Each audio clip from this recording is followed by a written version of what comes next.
The Fields Owner Group proudly presents Huddle Up, with Bucky Brooks, JP Shadrick, John Oehser, and NFL Network analyst and former Jaguar Bucky Brooks bring you the latest on your Jacksonville Jaguars. Welcome to the new era.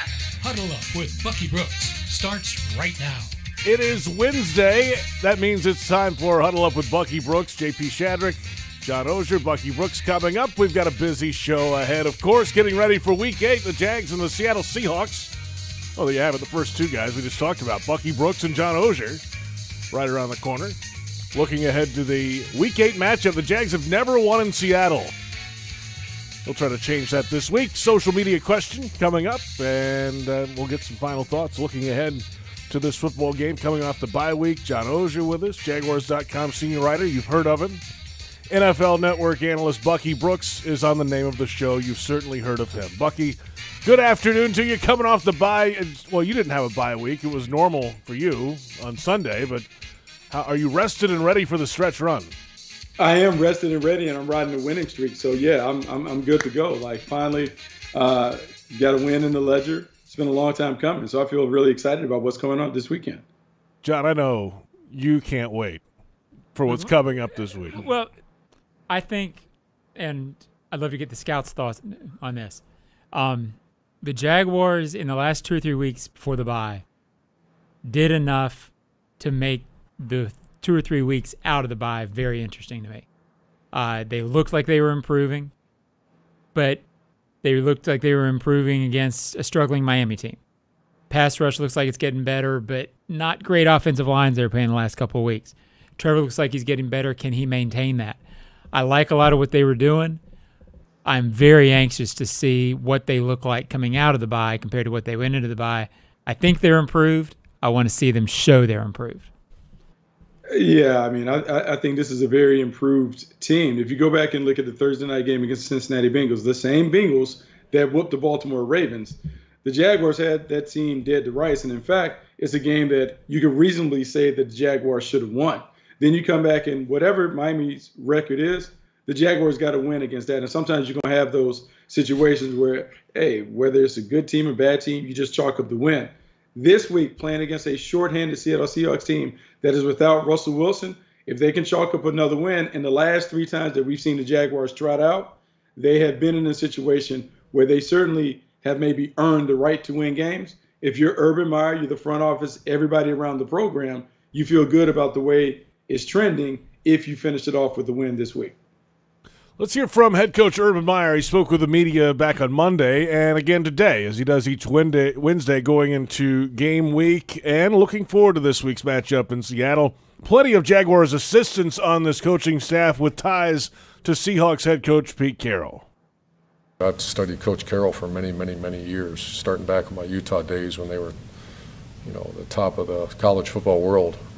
When I was at Reggie Bush and Matt Leinart and Fox, I just would ask because I've always studied great coaches, and he's a guy that competition was the number one piece of his organization, and that became ours too. I mean, it's always been, but so it's not by accident that I've hired guys that were part of that organization. Yeah, plenty of guys involved. 2 of the top offensive coaches are there. The special teams coordinator was there. I mean, that's just to name a few, and that's what happens when successful organizations breed successful coaches that are trying to move up the ranks. They get hired elsewhere. That's what has happened over the years out of Seattle.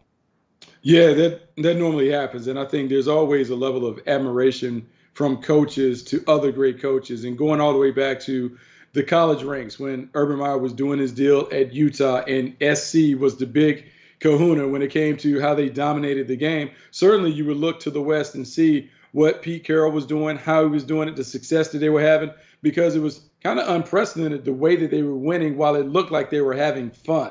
And so Urban certainly, as a young coach at Utah, took that. And then when you have an opportunity to go to the next level, to the NFL, and you see the success that Pete Carroll has had in terms of the number of double-digit wins, going to 2 Super Bowls, winning 1, it does make sense that you want to take bits and pieces from that program because it's been successful not only in the college game, but it's been successful in the pro game. And if I'm Urban Meyer, who's making the same transition, I certainly want people to assist me in building my own program and making it NFL ready. Well, Seattle has had the respect around the NFL for a long, long time, too. Guys who play well there have been able to go and finish their careers in other places. Coaches have done it. So, again, Urban has said since way back when his admiration for Pete Carroll. He reiterated it today. Not surprising that he would go try to hire good people out of a program or a team that has put him all over the league. So, can the imitation beat the real thing this week? I don't consider the Jaguars really an imitation of the Seattle Seahawks, but that's certainly at play here with guys going back there this weekend. Let's hear from the quarterback today. Jaguars quarterback Trevor Lawrence speaking on Wednesday as he normally does. Getting back to work after the bye week, key for this offense and this team. All the guys have been great and getting back ready to play this weekend, and we got a really good game plan so far.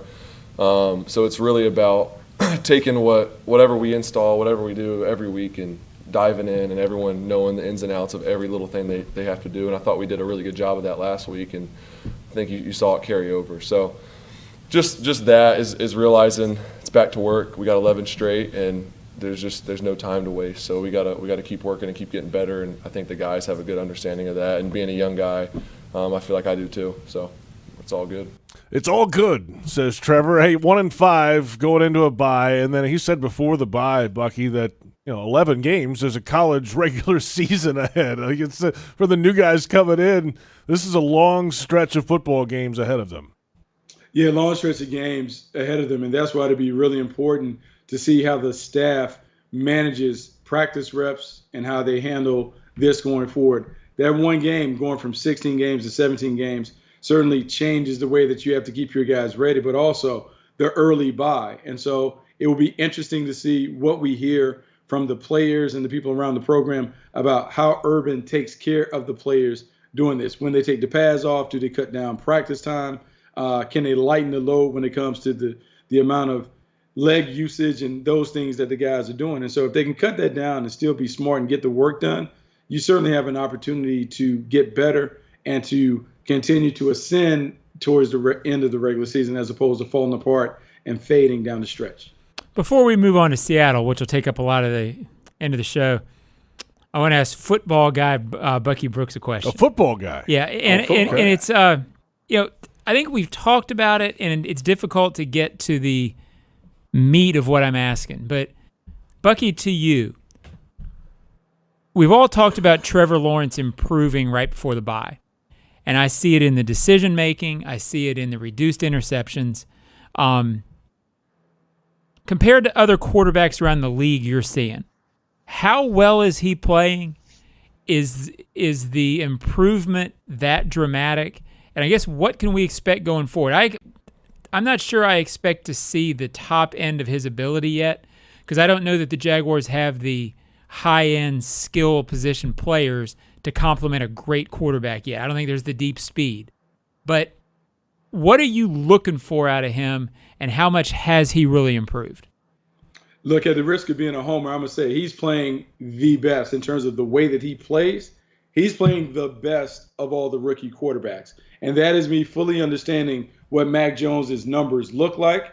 But when you really dig into the tape and look at the numbers that Mac Jones is compiling, it's on a bunch of singles and bunts. It's a lot of screens and quick passes and guys running after the catch and those things. Trevor Lawrence is playing quarterback in terms of NFL quarterback, big-time throws, pushing it down the field. Both of the casts, we could say, are about the same because there's not a true number one wide receiver on this squad. He's really playing with a lot of number 2s and 3s. But we are seeing each and every week he is becoming more confident. And as he becomes more confident, he's pushing the envelope while also being very judicious in terms of the decisions that he makes. Now, Trevor Lawrence is playing fine. And those who are really looking at how he plays, he is playing like a number 1 overall pick, even though the record says that this team is underperforming. Putting ahead on Huddle Up with Bucky Brooks, we'll hear from Shaq Griffin, get his thoughts on returning to Seattle this week. We'll get into that Seattle team. minus Russell Wilson coming up in just a moment. Huddle Up with Bucky Brooks is brought to you by Fields Cadillac of Jacksonville and Fields Cadillac St. Augustine, members of the Fields Auto Group. And we're off and running on Huddle Up with Bucky Brooks on the Jaguars Hard Rock Sportsbook digital network.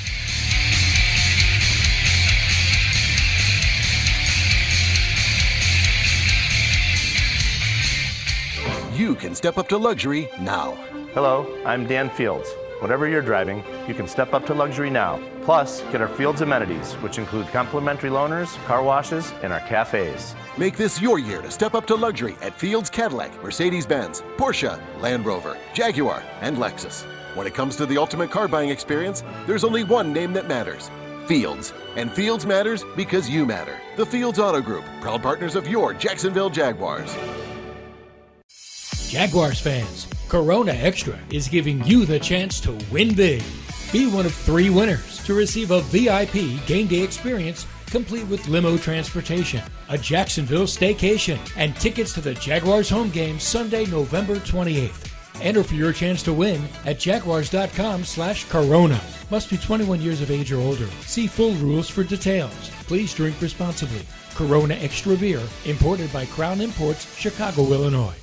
Your family isn't like anyone else's. Your home shouldn't be either. At Dreamfinders Homes, you can build the home of your dreams in one of their 30-plus communities in Northeast Florida. Choose from luxury single-family homes or maintenance-free townhomes from the 200s.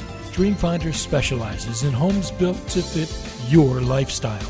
To find out more, call 904-738-0165 or visit dreamfindershomes.com.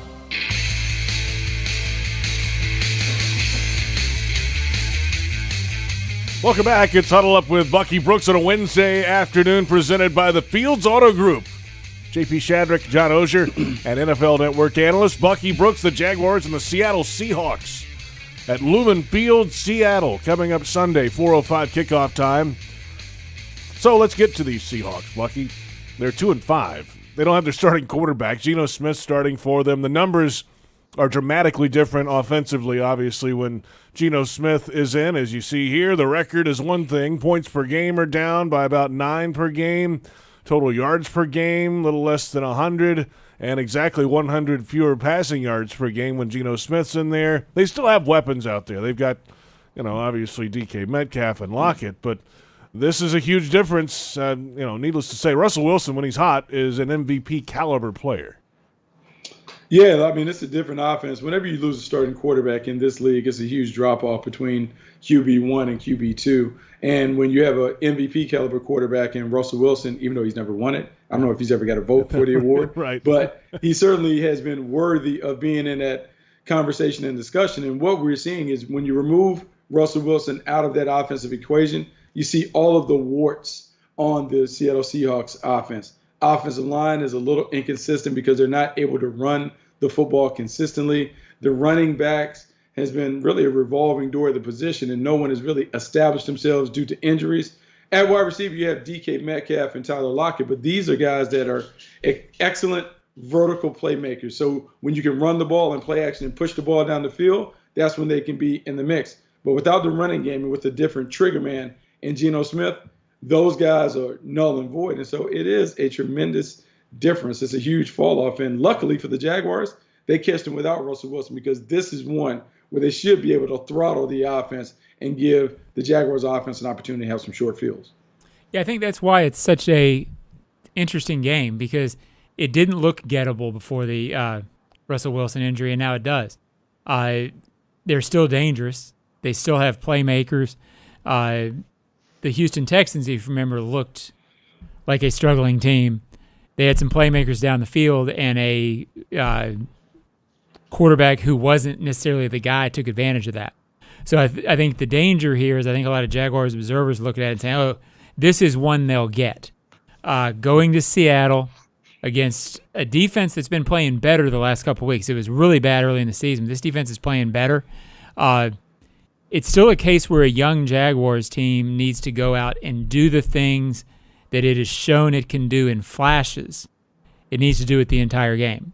This offense, to me, and I hate to be negative Nelly here, JP, But the Jaguars offense, for all that we have seen them starting to do well, the season high is still 23. You've still got to get that number up a little bit before I consider you a team that's going to go start winning shootouts or winning consistently. Can they, take the situation where they're 4th and goal in the 9 and get 7 out of that instead of 0? That sort of hiccup is what's dangerous when you're going on the road against a team that hasn't quit. I mean, that's what scares you about Seattle to me. Last 3 weeks, even without Russell Wilson, they have fought. They fought back against Pittsburgh. They fought against a Saints team that's probably better than they are on paper right now. They are still fighting hard. This is not the Dolphins they're playing in London to me. This is a much better, much more formidable foe. And maybe I just see the history, JP. They've gone out there and gotten whacked 3 times. Maybe I see the fact that they're still not covering great at times. Still some things they got to shore up before I feel great about going to Seattle. Whoa, Nelly. So maybe I am negative Nelly. Maybe that's my role. Maybe everybody's just too happy around here, Nelly JP. over there. Our bye week certainly did not change that. Maybe I want him to be. I want him to win, Buck. I just keep seeing guys run wide open, and I see a team that's not scoring yet, and I wonder what they're going to do to get points and to stop guys from running wide open. And that's negative guy. That's me. That's fine. I'll be the ray of sunshine on the podcast. I'll make sure that I talk about the things that they can do. So because it was a bye week, a couple of things that you do during the bye week, you self-scout. And so the offensive and defensive staffs have poured over the first part of the season. They looked at every play and they're trying to figure out, okay, who are we as a team? What's the team identity? It's one thing to theorize how we're going to play. It's another thing to have a handful of games now on tape where we can look at the strengths and weaknesses of the team. How can we play more towards the strengths and minimize the weaknesses? You talked about the team offensively.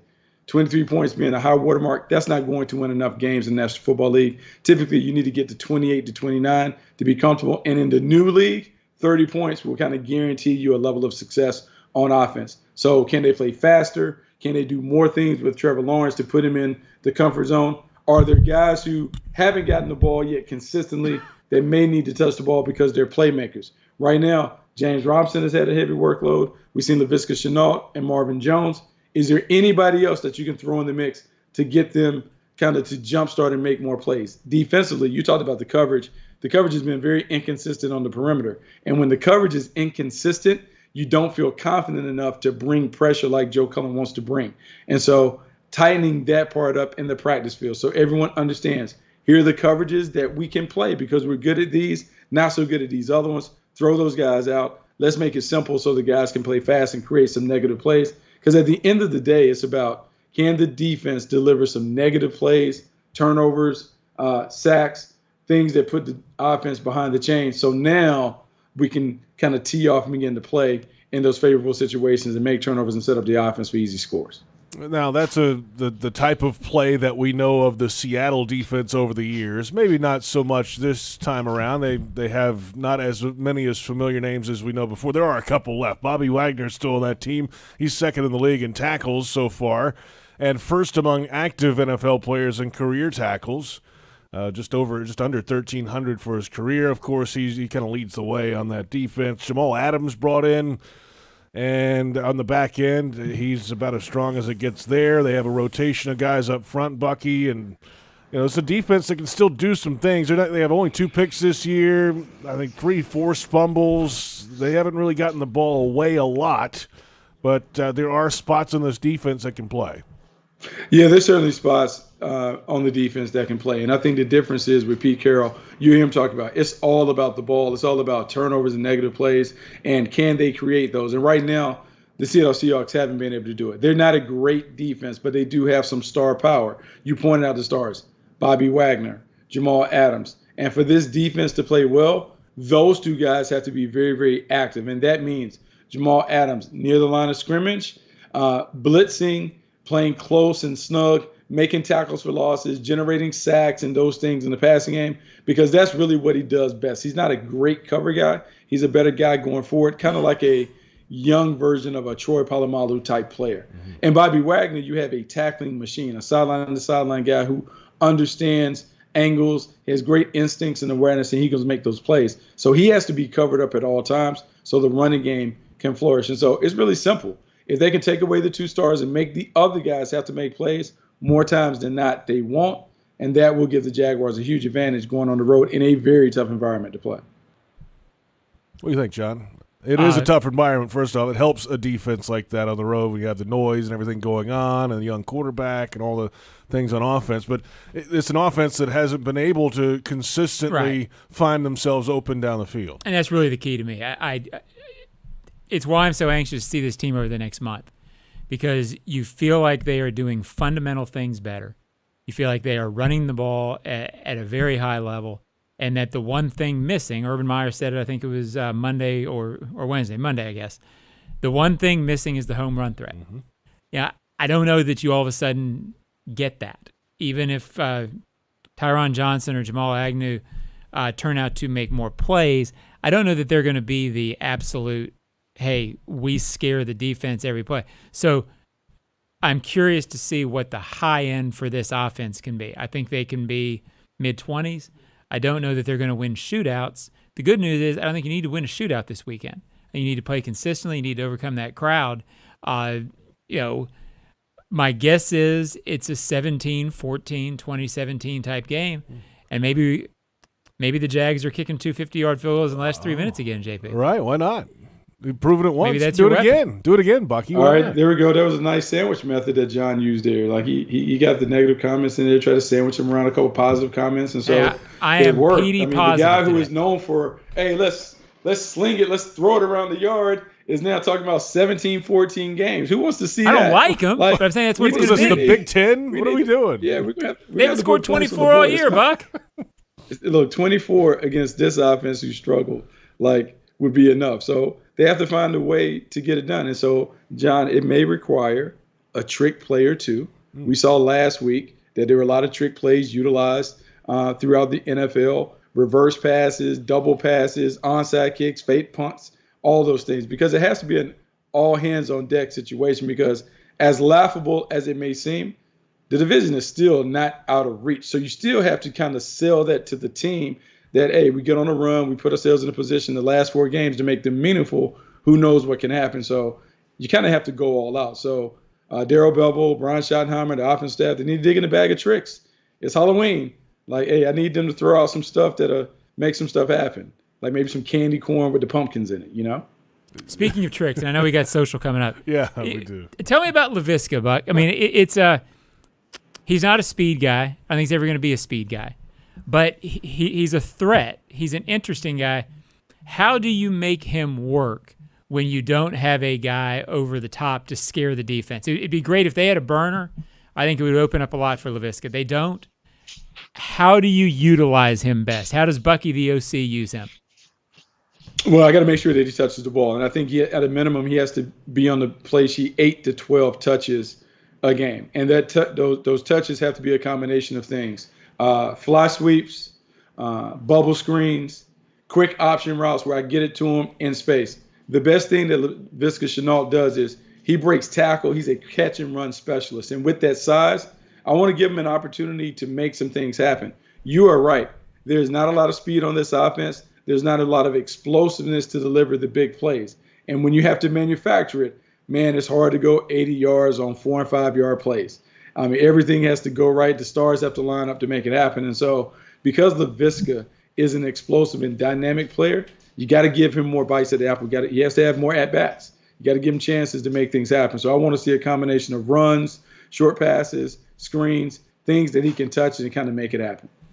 We'll return in just a moment and hear from Shaquill Griffin, Jaguars cornerback, headed back to Seattle, and a social media question. It's all coming up. And this is Huddle Up with Bucky Brooks on the Jaguars Hard Rock Sportsbook Digital Network.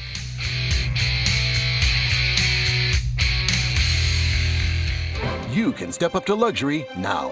Hello, I'm Dan Fields. Whatever you're driving, you can step up to luxury now. Plus, get our Fields amenities, which include complimentary loaners, car washes, and our cafes. Make this your year to step up to luxury at Fields Cadillac, Mercedes-Benz, Porsche, Land Rover, Jaguar, and Lexus. When it comes to the ultimate car buying experience, there's only one name that matters: Fields. And Fields matters because you matter. The Fields Auto Group, proud partners of your Jacksonville Jaguars. You know what you expect at an airport hotel. A bed, a shuttle that's never on time, and if you're lucky, a day-old Danish on your way out the door. But at the Crowne Plaza Jacksonville Airport, you get a renovated lobby, restaurant, and bar, and 10,000 square feet of luxurious space for memorable family and business events. So stop by, stay a while, and expect to be surprised. Crowne Plaza Jacksonville Airport. Book online or call 1-877-2-CROWN. That's 1-877-227-6963. Your family isn't like anyone else's. Your home shouldn't be either. At Dreamfinders Homes, you can build the home of your dreams in one of their 30-plus communities in Northeast Florida. Choose from luxury single-family homes or maintenance-free townhomes from the 200s. Dreamfinders specializes in homes built to fit your lifestyle. To find out more, call 904-738-0165 or visit dreamfindershomes.com.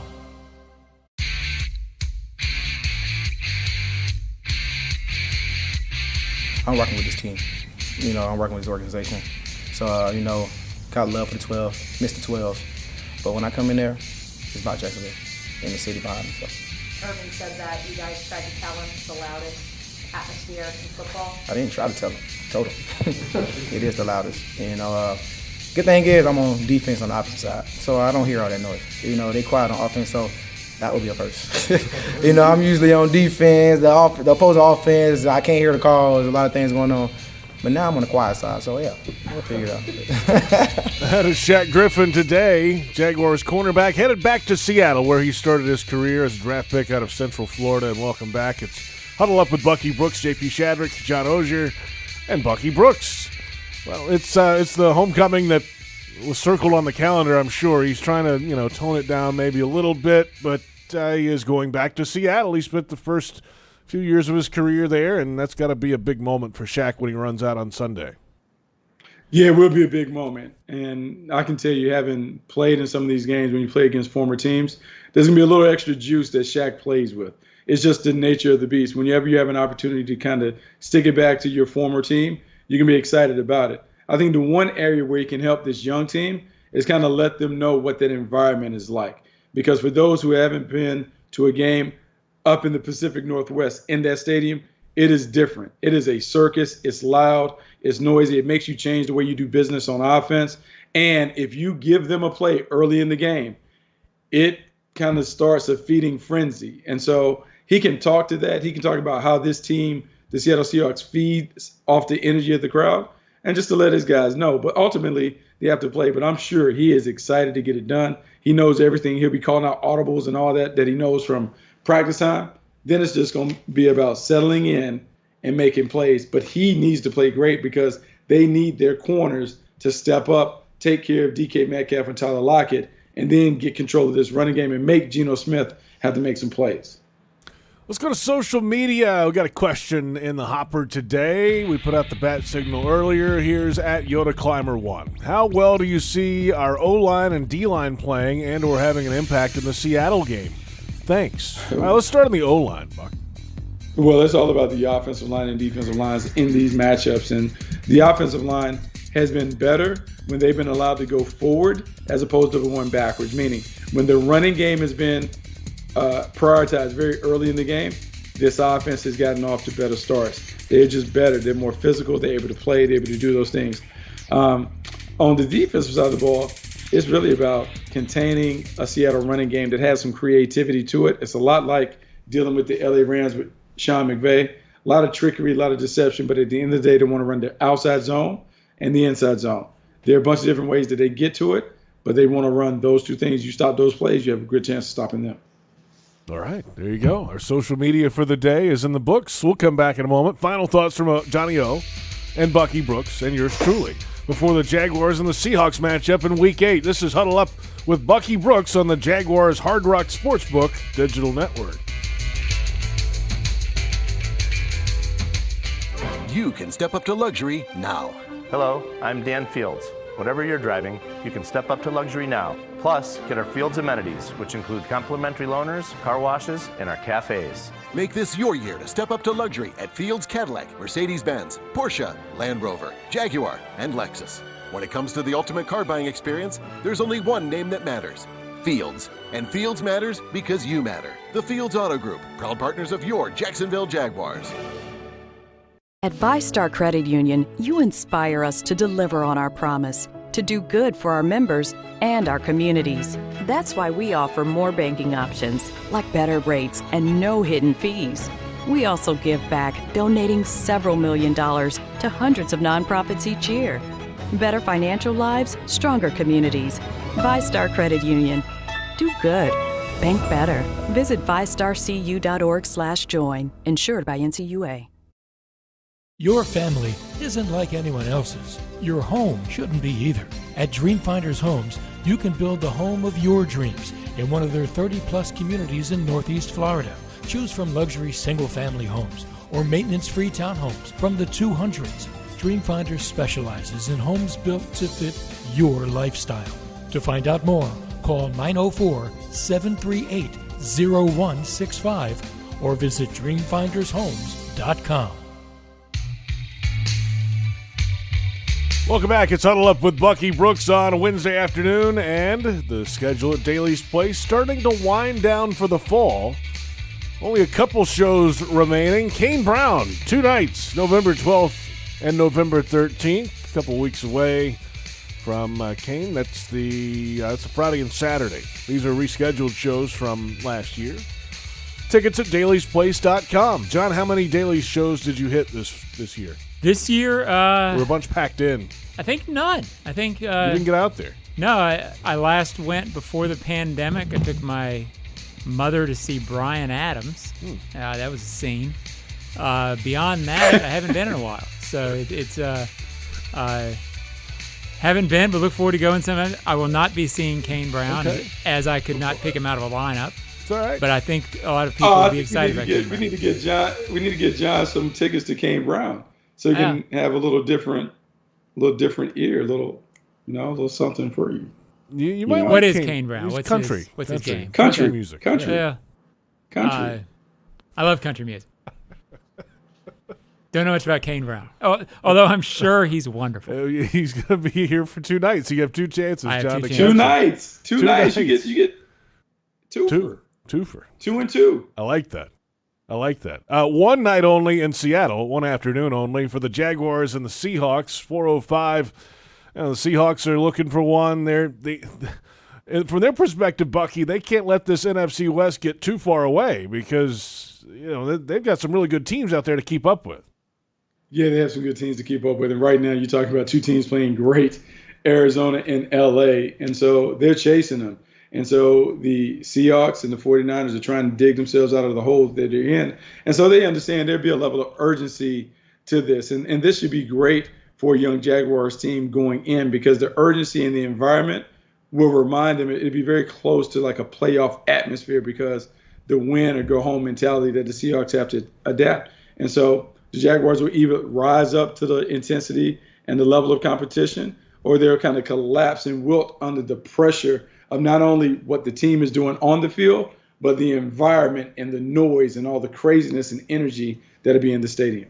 I think an important thing to point out, JP, and I talked to John Boyle, who is the Seahawks version of me, which he wouldn't like that, but that's what he is. They're probably out of the division chase. They're 2-5, and the Arizona Cardinals are 7-0. Rams are 6-1. That's a tough get. But the NFC wildcard chase is not at all out of Seattle's realm of possibility. And Seattle has been through this enough as an organization.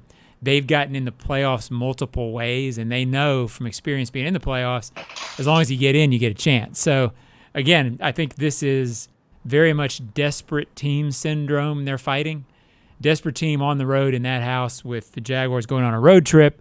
Negative Nelly doesn't like the chances, but I am intrigued, very interested to see how a young, improving Jaguars team handles this. To me, this is one, if you're close, if you're competitive in this game, if you lose 21-20 on a field goal or something like that, if you compete in this thing, it's impressive to me. I think it's a big test for a young team. And Bucky, I think it's something you talked about earlier. If Seattle gets an early advantage of fumble recovery and then a short field, and they're up 2 scores, 10 points, and it's really tough at that point.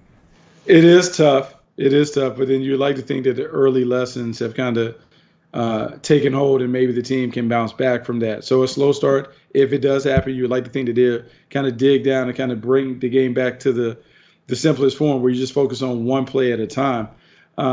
Look, this is a tough team, but I'm not going to make the Seattle Seahawks out like they're the Legion of Boom. Now, this is not 2012, 13, and 14 where they're dominating everybody. Right now, it's more reputation than what we're actually seeing on the field. It's that more so than performance and production. And so if they can wipe that away, and if some of the young Jaguars can go out there and not think that Earl Thomas and Richard Sherman and all of those guys are going to be on the field, they can go toe-to-toe and knock them out. And so this would be a huge win, and I think it's really important that Urban gets those guys to kind of see him as nameless, blankless faces and just go play, because they are not what they've been. They're 0-3 at the house. And so as much as I can talk about that frenzied environment, they still been taking a lot of losses, a lot of L's in their home environment. They certainly have. Bucky, would you like to one-up that and lock the Jaguars win? Oh, come on. Yeah, let's do it. We got to go two in a row. 2 in a row. It's a new season. Here we go. Like if we have the right uniform combination on, like it's a done deal. So, yes, I'll lock that. Was it lead pipe lock? That's what they say? There it is. He locked down Lumen Field. It's locked. Bucky I'm is not locked. going to lock it. You're not going to lock it? John negative Whoa Nelly over here is not locking it. Yeah. Not locking it. John, can you bring me a little turf back? If you go, are you going to can you bring me a little turf back? Like snip off a little Considering bit? it's sewn down, I think that would be Is this Florida State? What are we doing? Yeah, we're gonna start the Les Miles thing. We're gonna start taking a little turf with us everywhere we go. Just put it in like little plastic. I'll bring you a paper plate from the press box. Yeah, great. Great. Bucky, great stuff as always. Have a great week, and we'll catch up with you a little later. Hey, for sure. You guys have fun. Bucky Brooks out of here. John Oehser, Joe Fortunato on the audio side, Brent Reber on the video, our entire crew getting us ready. I'm JP Shadrick. Thank you for watching. We'll catch you next time. It's Huddle Up with Bucky Brooks on the Jaguars Hard Rock Sportsbook Digital Network.